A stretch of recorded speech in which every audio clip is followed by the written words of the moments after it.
Traemos hoy este vídeo de una breve entrevista a María Elvira Roca Barea, porque en solo 8 minutos nos ofrece de forma concisa y brillante el mejor resumen de cuál es la situación de la hispanidad, de las Españas hoy día, y de cómo y por qué hemos llegado hasta aquí.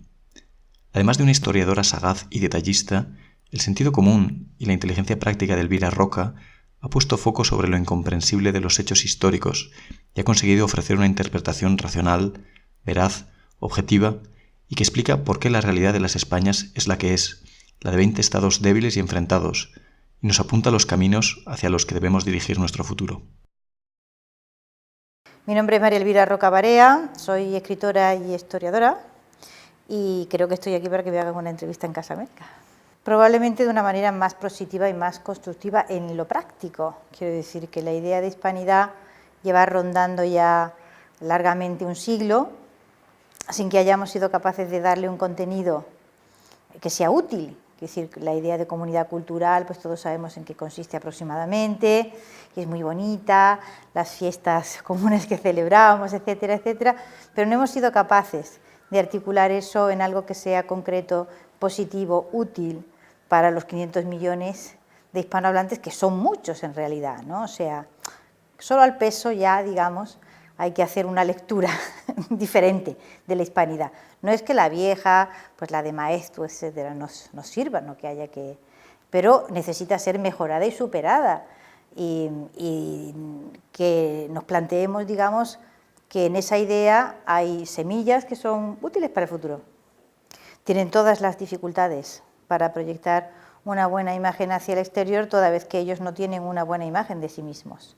Y de eso queríamos tratar de tratar, es decir, a qué se debe o cuáles son las razones por las cuales esa hispanidad que tenemos que intentar repensar tiene tan baja autoestima, tan pobre opinión de sí misma, y hasta qué punto eso traba, y traba mucho, toda vez que es una cantidad gigantesca de gente. Quiero decir que de las grandes comunidades culturales del mundo, esta es una, y probablemente es la que está más trabada por dificultades que tienen relación con su propio modo de verse a sí mismas, su bajo nivel de autoestima, su poco orgullo de su propia cultura, etcétera, etcétera. Bueno, esto es hay que entender que esto es difícil de explicar en pocas palabras, ¿no? Pero, digamos, yendo muy rápido, un proceso de disolución política, es decir, cuando un territorio que ha estado políticamente unido se fragmenta, suele de una manera inmediata incurrir, digamos, en procesos de feudalización, que son enormemente conflictivos. Los poderes políticos tardan mucho en reforzarse y en consolidarse, y evidentemente hay una pérdida en cuanto a nivel económico, en cuanto a capacidad de influencia, etcétera, etcétera. No es lo mismo una masa política de 20 millones de kilómetros cuadrados, por muchos defectos que tenga o por muy bien que le vaya, pero no es lo mismo en absoluto que un montón de pequeños poderes distintos. Su peso político cambia completamente. De todo esto se derivan problemas que tienen que ver con el empobrecimiento, la conflictividad política, etcétera, etcétera.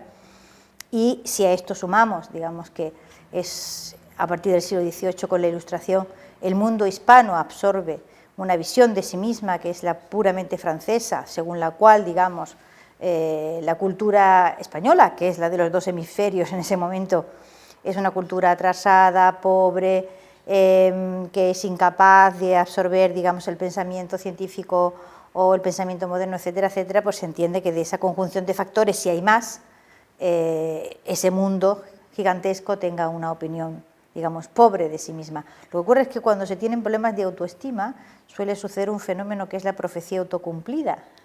O sea, ¿sabes? Voy al examen y qué mal me va a salir, y al final te sale mal, ¿no? Pues algún problema de ese tipo, digamos, resumiéndolo de una manera muy esquemática y muy simple, tenemos, ¿no? Por muchísimas razones. En unos casos porque ese fenómeno de deformación se ha convertido en un gigantesco mecanismo de autoexculpación, para muchos, dentro y fuera del mundo hispano, ¿no? Es decir, fuera del mundo hispano, entre aquellas naciones que fueron enemigas, digamos, del gran imperio español, etcétera, etcétera, pues es razonable que construyesen un argumentario de razones para defenderse de ese imperio. Eso no es una maldad, eso es un sentido común, y nada más, ¿entiendes? Si te enfrentas a un poder muy grande y te niegas en absoluto a que te absorba o a que sea más poderoso que tú, es evidente que te vas a construir un argumento de razones.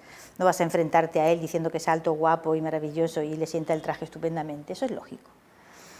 Pero es que luego, digamos, cuando se produce el proceso de fragmentación política y las cosas no van bien, porque era lógico que no fueran bien, es que también es completamente lógico que no fueran bien. Ese argumentario de la leyenda negra sirve para justificar, digamos, por qué las cosas no han ido bien. Y ese por qué es tan simple como que la fragmentación política suele llevar aparejado empobrecimiento. Y esto era algo que se podía predecir, o sea, era algo que se podía saber, ¿no? Ahora, eso no quiere decir que las independencias fuesen un error y que era imposible mantener en pie aquel imperio por más tiempo. No había ya capacidad de esfuerzo que era necesario tener para mantenerlo unido. Lo anómalo, o sea, lo extraordinario es que durara 300 años. Eso es lo que hay que ponerse a estudiar. Lo normal es que no dure ni 50. Entonces, es evidente que aquello se iba a producir. Y en vez, digamos, de hacer un análisis sereno de qué es lo que ha pasado y por qué ha ocurrido y cómo podemos llevar esto de la mejor forma posible, toda vez que es imposible mantener, digamos, una unidad política tan gigantesca, los pueblos que hablan español se enzarzaron en una política de ajuste de cuentas perpetuo, del último ejemplo lo tenemos muy cerca, ¿no?, que es principalmente autodestructiva. Pues lo que acabo de decir, o sea, principalmente ese punto de vista es autodestructivo, pero no es destructivo para España, es destructivo para México, es decir, ha provocado en México mismo una oleada, digamos, de polémicas y de enfrentamientos que es absolutamente innecesaria. México no necesita eso. Todo el pasado de México es pasado de México. Y lo que México tiene ahora mismo son problemas en el presente. Y en absoluto es creativo ni provechoso para nadie el enzarzarse de esa forma, no con la historia de España, no, con la historia de México, que ese es el desenfoque estructural, digamos, que resulta completamente irracional, pero no porque sea irracional ha dejado de practicarse. Es decir, estaba hace un siglo y sigue estándolo, ¿no? No, afortunadamente la potencia demográfica del mundo hispano sigue intacta. O sea que, digamos, de las grandes unidades culturales del mundo probablemente sea la que se reproduce a más velocidad y con más alegría. Y eso es muy evidente, ¿no? Aparte de eso, digamos, hay ciertas cosas que, bueno, son casi milagros. Una es que la lengua no se fragmenta, de ninguna manera demuestra síntomas de desfallecimiento por ninguno de los flancos, es decir, el castellano se mantiene con una firmeza estructural absolutamente a prueba de bomba, sigue teniendo los rasgos culturales que tenía ya de antiguo, es decir, es una cultura mestiza, es una cultura propensa, digamos, a la aglomeración, es una cultura poco esencialista, que admite, digamos, gran cantidad de variedades, todas ellas conviviendo juntas y digamos, fertilizándose también mutuamente.